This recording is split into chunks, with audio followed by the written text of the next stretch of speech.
High above the city, on a tall column, stood the statue of the Happy Prince. He was gilded all over with thin leaves of fine gold. For eyes he had 2 bright sapphires, and a large red ruby glowed on his sword hilt. He was very much admired indeed. "He is as beautiful as a weathercock," remarked one of the town councillors, who wished to gain a reputation for having artistic tastes. "Only not quite so useful," he added, fearing lest people should think him unpractical, which he really was not.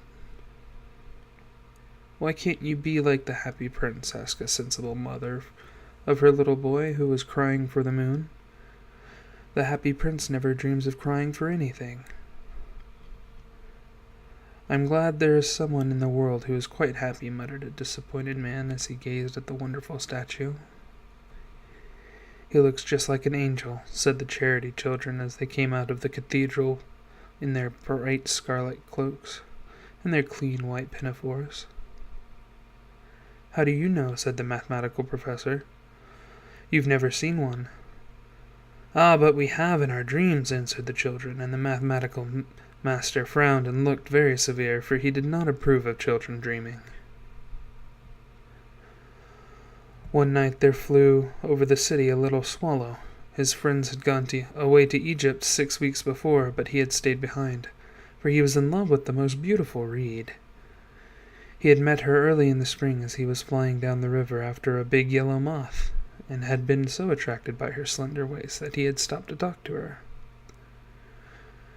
"Shall I love you?" said the swallow, who liked to come to the point at once, and the reed made him a low bow.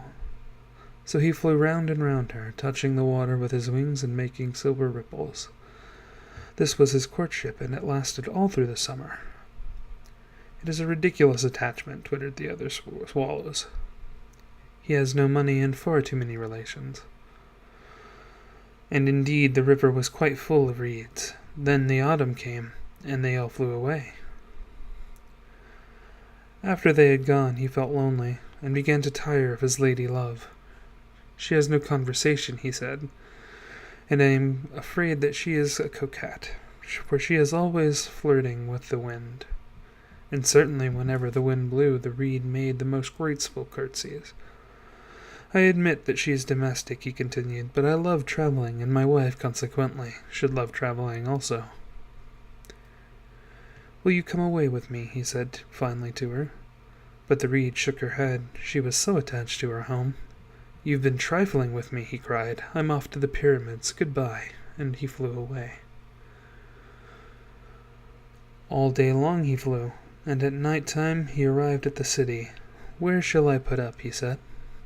"I hope the town has made preparations." Then he saw the statue on the tall column. "I will put up there," he cried. "It is a fine position with plenty of fresh air." So he alighted just between the feet of the Happy Prince.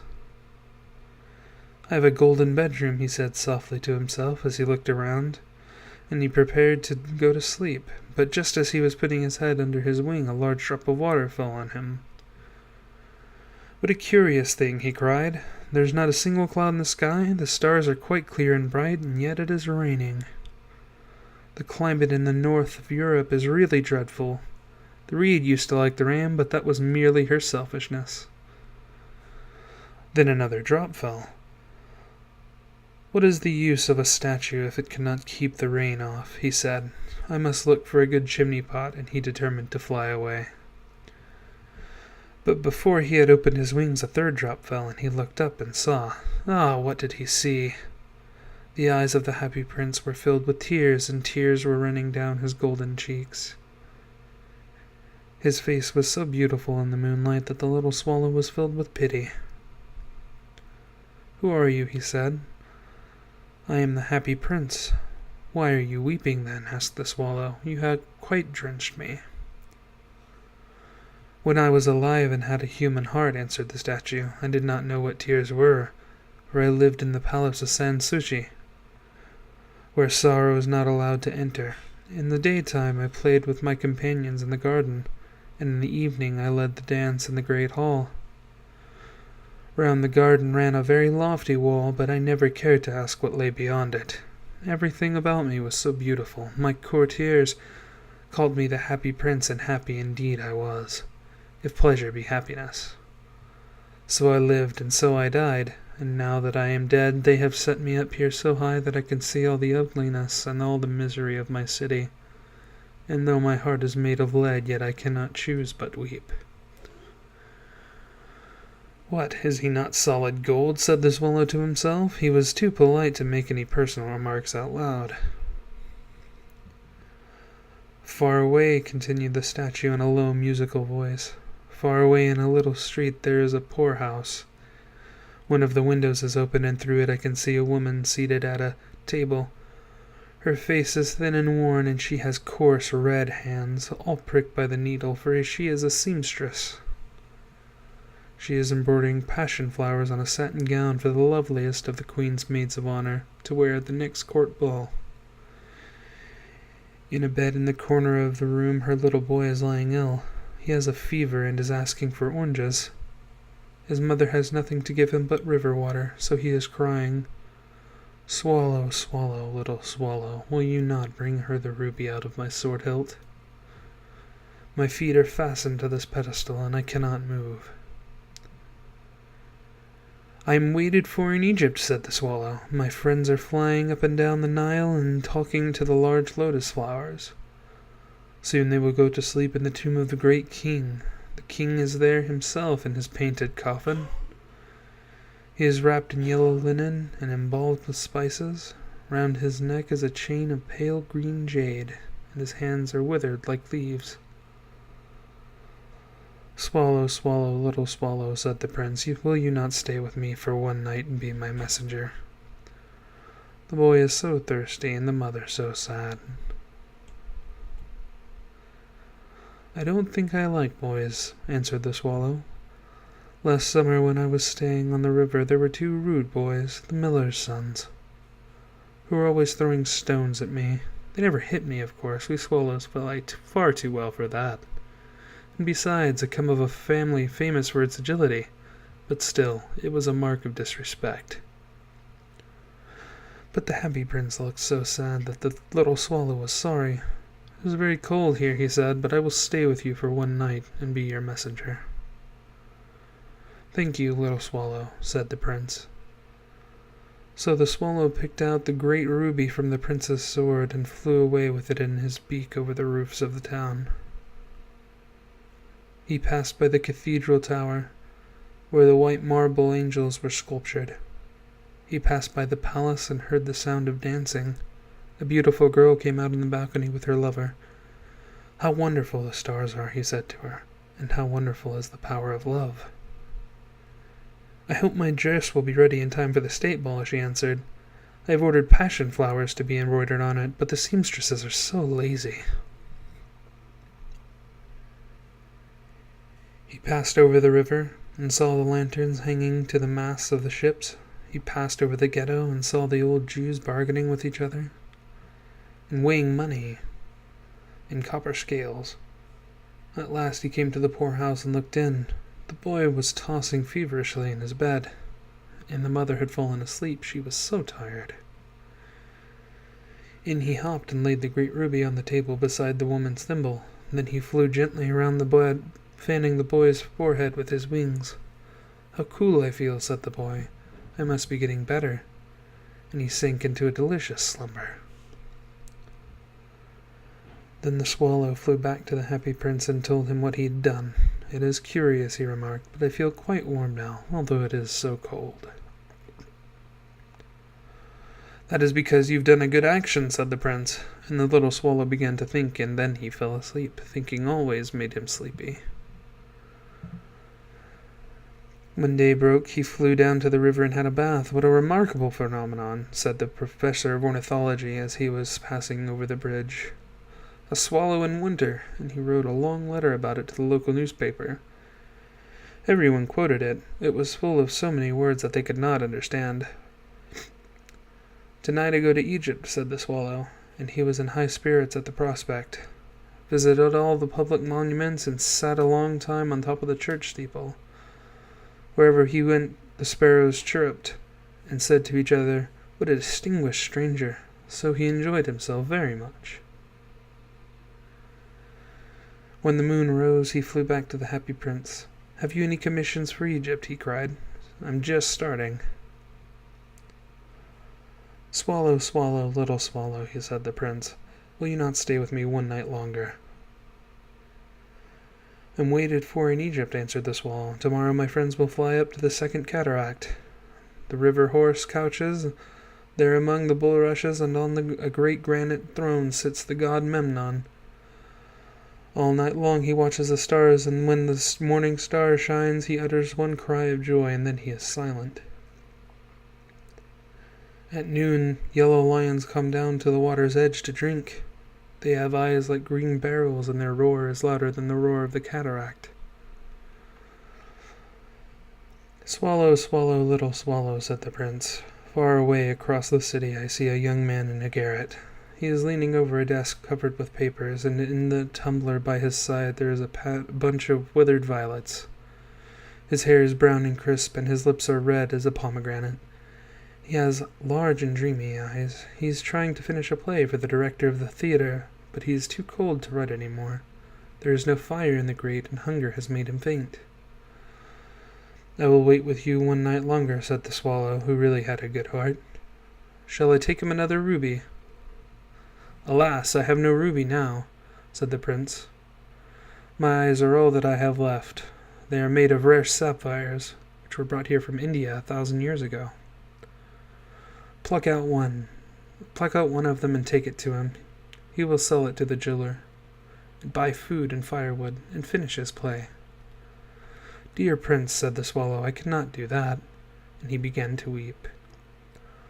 "Swallow, swallow, little swallow," said the prince. "Do as I command you."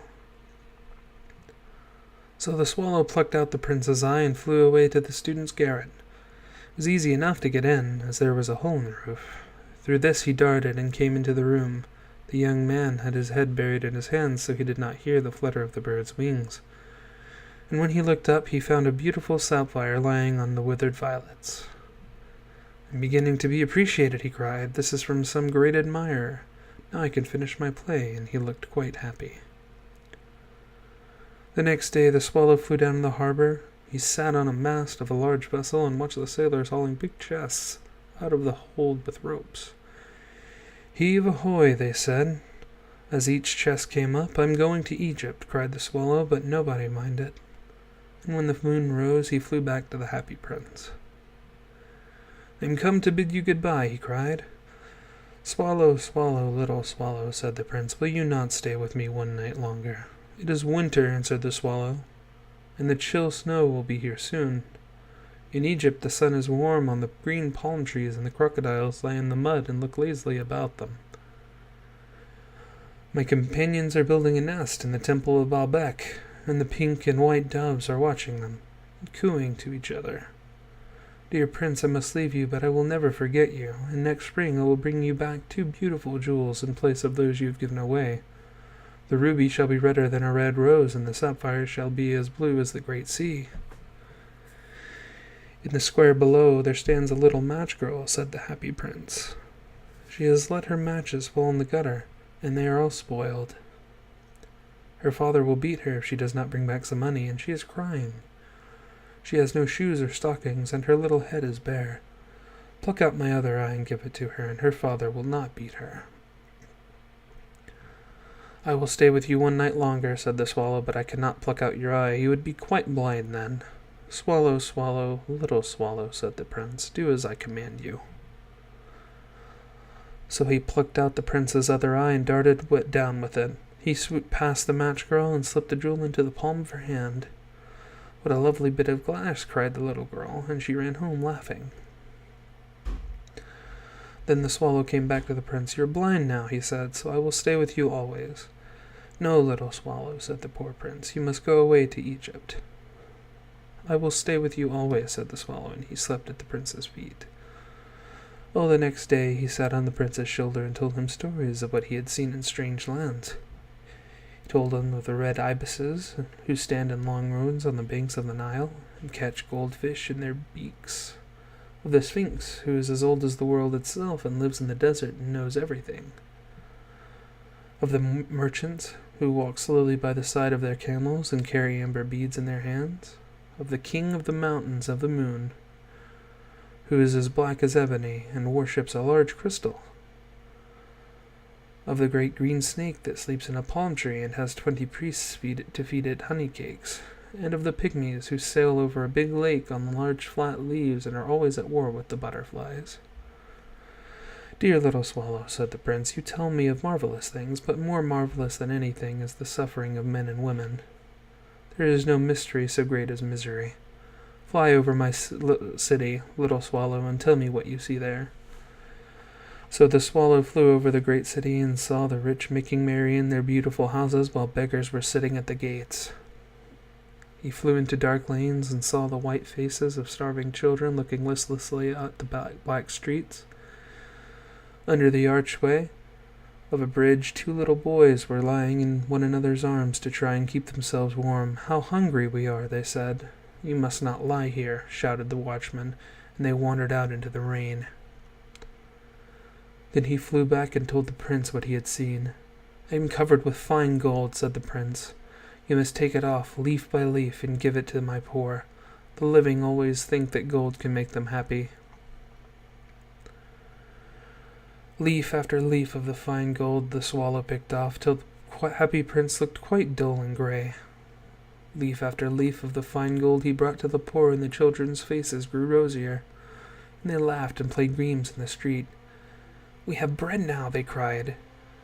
When the snow came, and after the snow came the frost, the streets looked as if they were made of silver. They were so bright and glistening. Long icicles, like crystal daggers, hung down from the eaves of the houses. Everybody went about in furs, and the little boys wore scarlet caps and skated on the ice. The poor little swallow grew colder and colder, but he would not leave the prince. He loved him too well. He picked up the crumbs outside the baker's door where the baker was not looking, and tried to keep himself warm by flapping his wings. But at last he knew that he was going to die. He had just strength to fly up to the prince's shoulder once more.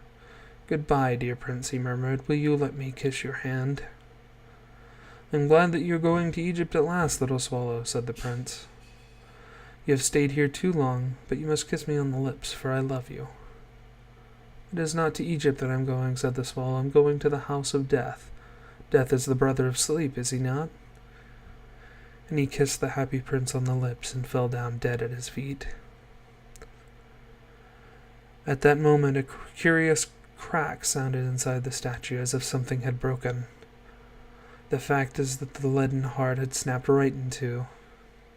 It certainly was a dreadfully hard frost.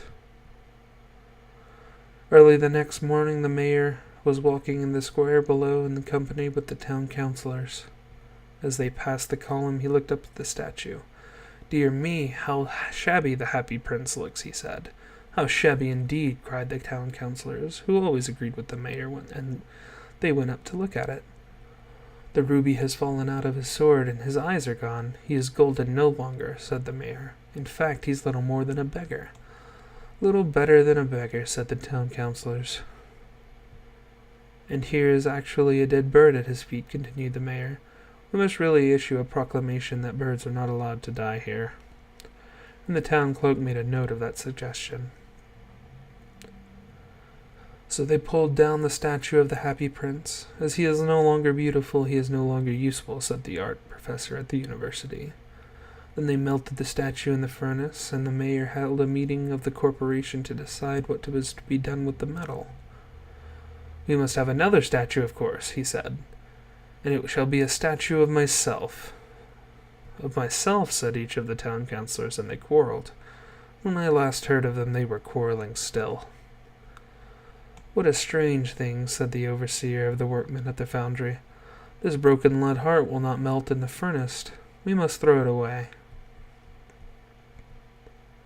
So they threw it on a dust heap where the dead swallow was also lying. Bring me the 2 most precious things in the city, said God to one of his angels, and the angel brought him the leaden heart and the dead bird. You have rightly chosen, said God, for in my garden of paradise this little bird shall sing forevermore, and in my city of gold the happy prince shall praise me. The end.